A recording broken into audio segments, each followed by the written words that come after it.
And now, it's 10 a.m. Let's just get down to it. And it's time for your sports fix. Strap yourselves in, folks. From two guys who have covered the teams you're passionate about for years. We are professionals. This is Jake Scott and Ben Anderson on 97.5 The KSL Sports Zone. Jake and Ben, 97.5 The KSL Sports Zone. Ben Anderson rolling solo today. Jake Scott is out for the week, but let's hope he's back next week, surviving the Disney cruise.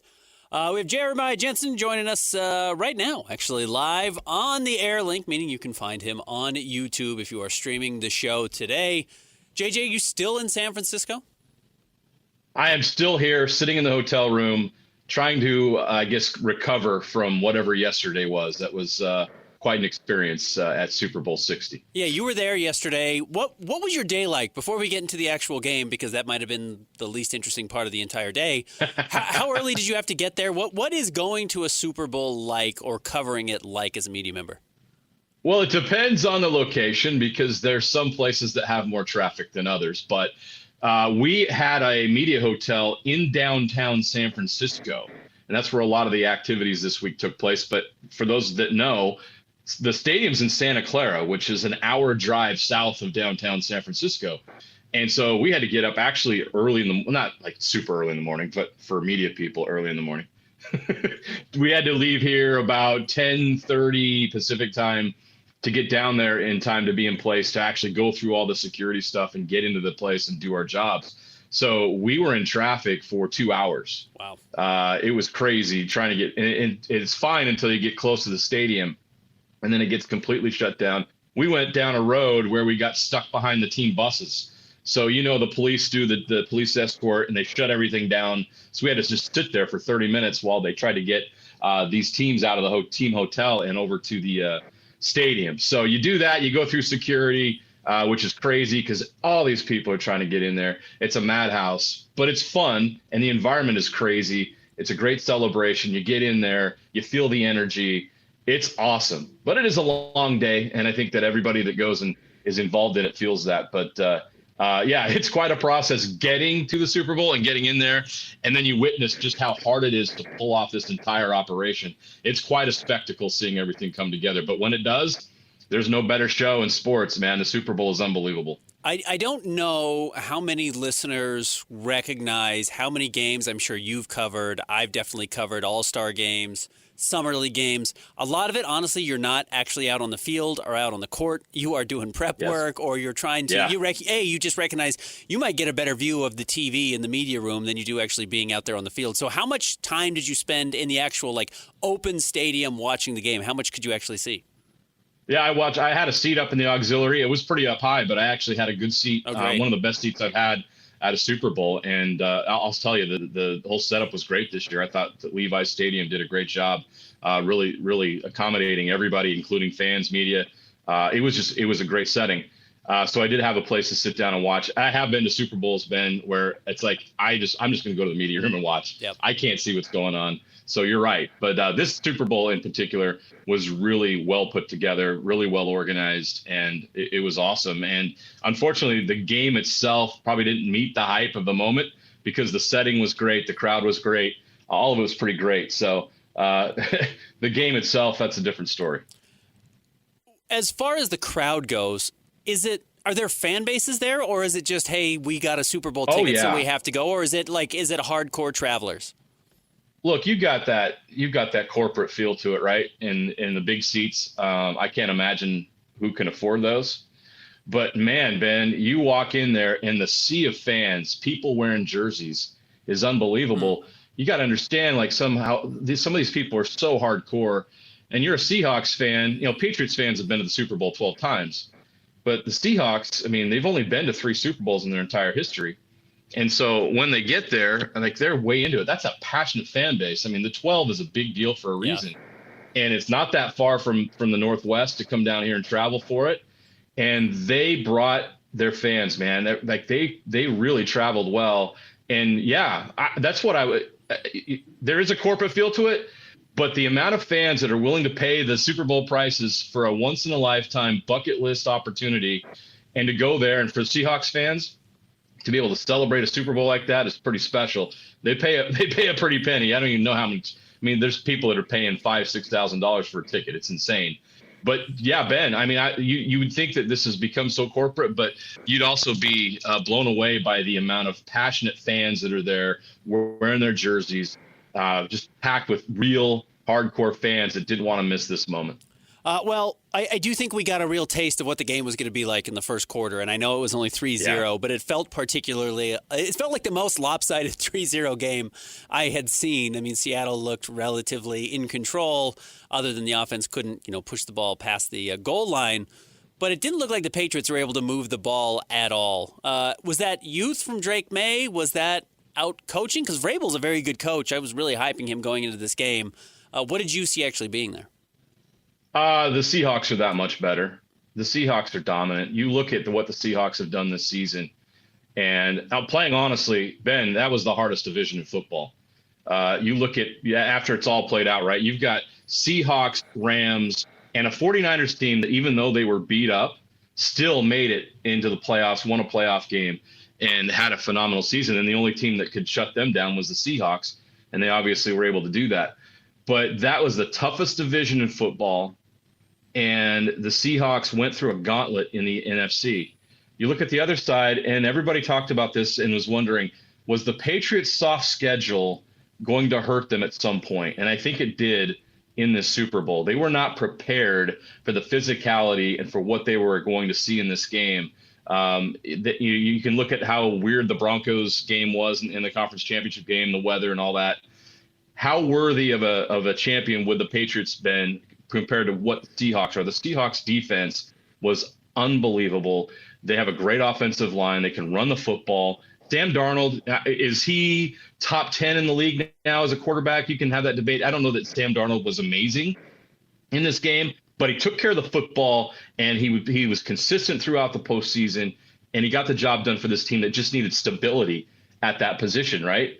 They had so many other weapons. You had such great receivers and good tight ends and a great offensive line. You just needed to take care of the football and be stable on offense and let that defense do its thing. And that defense is one of the best defenses that I think we've seen in football. And they proved it on the biggest stage. The dark side was living up to that name, and they were awesome in that game and proved everybody just how good they were. The Patriots, it's kind of like not ready for prime time, right? You see the elements that they had, and they made a great run, and Drake May is going to have a great career. And there's a lot of good things about the Patriots, and give them credit for, in a short period of time, being able to make it back to a Super Bowl. It says a lot about that organization. But there's a gap between the Seahawks and Patriots, and it was evident in that game from the first quarter on, and that was just pure domination. That game was never in doubt for 1 second. Because sports organizations, front offices are generally pretty uncreative, it's just a copycat business, and that's every sport. That's football, that's basketball, that's baseball, that's soccer, etc. Are we going to see teams try and replicate what Seattle did, which is load up on defense, find the veteran quarterback who's proven a little bit that he's capable of winning at a high level like he did last year in Minnesota? Is that selling Sam Darnold short? Do you think that's maybe a better strategy and always should be a strategy people go for? Or do you think it was a weird year where the best quarterbacks in the league got hurt or just didn't play well, and it'll open up kind of a gap for a team like Seattle to win? Well, it was an interesting year, Ben, and I was thinking about this earlier. You had a year where the Chiefs fell off after a decade of dominance. Their greatest challengers, the Ravens and the Bills, took a step back, fired their coaches. So a window opened for somebody else to become the best team, to become the elite. Even the Eagles, you can argue, took a step back this year and weren't the same team that they had been in this run that they've had of going to Super Bowls.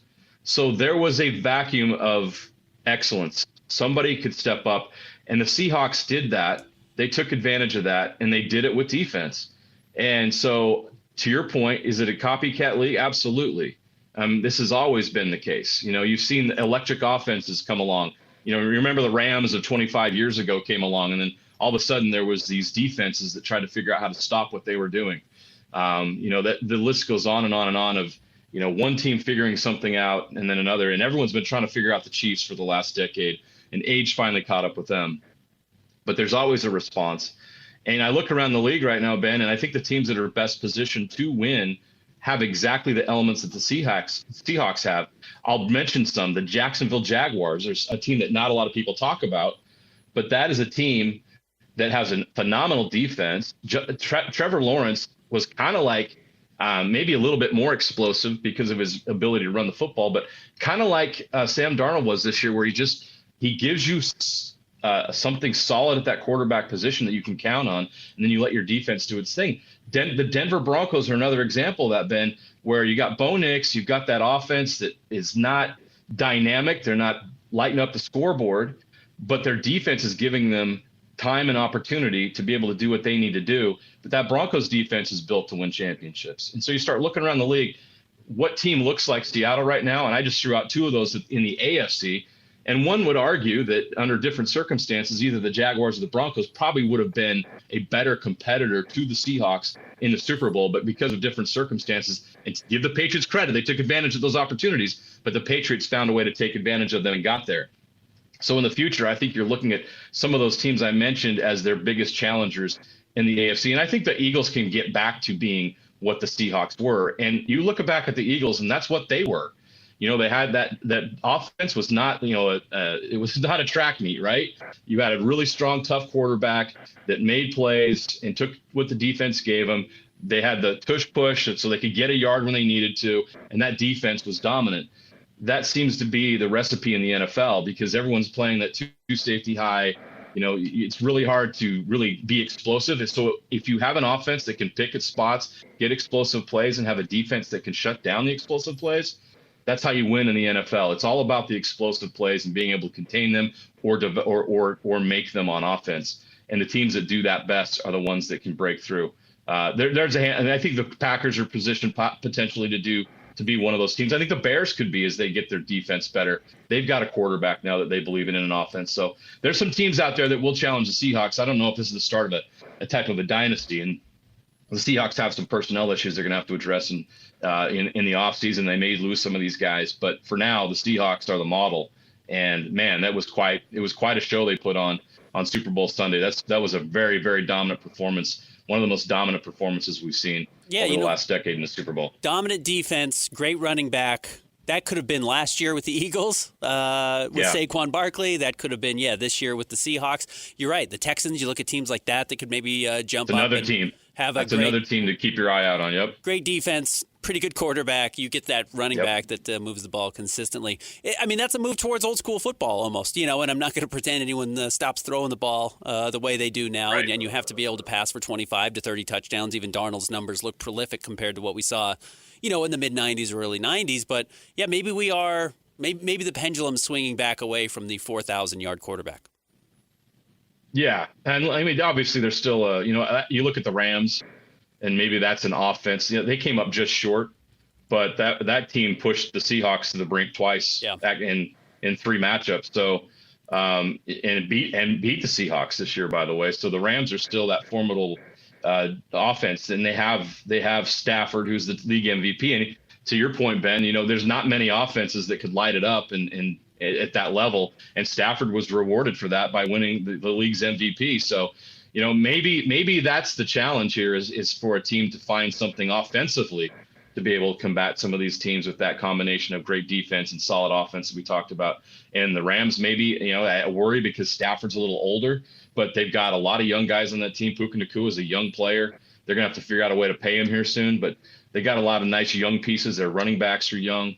So maybe the Rams are that team, and the 49ers probably have the ability to be that offensively with McCaffrey and some of the weapons they have, but you've obviously seen them take a little bit of a step back because of the injuries. So I think there are some offenses that could emerge because for every thing that works well in the NFL, there's always a counter. There's always somebody that's going to come up with a way to figure it out and beat it. And that's why we love watching this game, because the strategy that goes on, the scheming that goes on in the NFL is just something to behold. And, someone's going to figure it out. You can't solve the sport. That's why we like it. If you solved it, it would be predictable and easy, and that's never been the case. Okay, you mentioned 2 teams that I think are interesting, and we can bring this even back to a Jazz conversation, which is if you're old enough, every Jazz fan looks at either 94, 95, or 93, 94, is those gap years where Jordan wasn't in the NBA, is that's when the Jazz should have won their title and Houston wins both, or 2000 after Jordan retires, or 99 and it's the lockout shortened year and you think that was their opportunity. And they haven't really gotten that good of an opportunity where the league opened up and they were one of the best teams. Who in the NFL is having that season this year? You mentioned both the Ravens and the Bills. I think those are good names. Is there somebody who's going to look back at not winning the Super Bowl this season and think, wow, that was our chance. I can't believe we blew it? The Buffalo Bills. The AFC was wide open, Ben. The Ravens took a step backwards. The Ravens got old fast. And all these other teams in the AFC, the Patriots, Jags, Broncos were up and coming, really impressive regular seasons, but they were young and inexperienced in the playoffs. That Buffalo Bills team was built to win the whole thing. They were all in, and for them to come up short, for them to turn the ball over 5 times in a game against the Broncos, a game that honestly, I'm saying this as a Broncos fan, the Bills should have won that game. The Bills should have won that game. And if the Bills win that game, they're probably in the Super Bowl. This was their opportunity. This was their window. And I think that's why their coach got fired. I think that their ownership and those in charge there realized, like, we should have won this. This was our year, and we blew it. We got to go back to we got to go back to figuring out what happened here, where are our weaknesses, and try to fix it. But we should have been the team. We had the people. We had the quarterback. We had the returning MVP in the league, and we couldn't even get past the Broncos in a playoff game and get to the AFC Championship game with the Chiefs gone as well. The Bills are that team, Ben. The Bills missed their window of opportunity. I don't know if they're going to be able to get it back because they're going to bring in a new coach who's inexperienced. He's their offensive coordinator. I get the continuity part. That's great, but they're aging as well on the defensive side, and I'm not sure the Bills are going to get that opportunity. I think their window is past them. If they're going to keep that window going, to your Jazz point, they're going to have to make some kind of acquisition. Who is their Jeff Hornacek that's going to help them open up a new window? Or, what is that thing that's going to help them? I don't know what that is right now, but the Bills were the team that blew it in my mind. The Bills, this was the year, this was their opportunity, and they dropped the ball, literally. Good NFL season, bad NFL season? Great NFL season. I thought the fact that the Chiefs weren't, we went into the postseason. Is this a Broncos fan talking, or is this an actual unbiased media member talking? Okay, let me step away from my biases here. Now, I say the Chiefs as a Broncos fan, but Ben, the Chiefs have dominated this league for a decade. Yeah. Whether they won the Super Bowl or not was that some they won some, they lost some, but they were always there. In fact, you go back and since 2010, there's been only the Patriots. So the Patriots or the Chiefs, Ben, made the AFC Championship game every year, going all the way back to 2010 when the Steelers and Jets played in it. That's just 2 franchises dominating a conference for a period of 15 years. And so this year, I know the Patriots got to the Super Bowl, but this was not the Tom Brady, Bill Belichick Patriots. It's a new regime. This year felt really fresh. It felt different. I thought that the AFC and the NFC, there was new blood. Even the Eagles, weren't the dominant force that they have been in the NFC. It was an unpredictable season. I think there were incredible games, Ben. If you look back on the season, there were some incredible comebacks. There was great theater in the league this year of games that went down to the fourth quarter and you had some team come from behind. There were so many great finishes. Remember all the Bears finishes, the Caleb Williams games, the way he finished some games. And there's some really good young stars in the league. And you look around and how many of those quarterbacks that made the playoffs this year, I'll include Justin Herbert in that.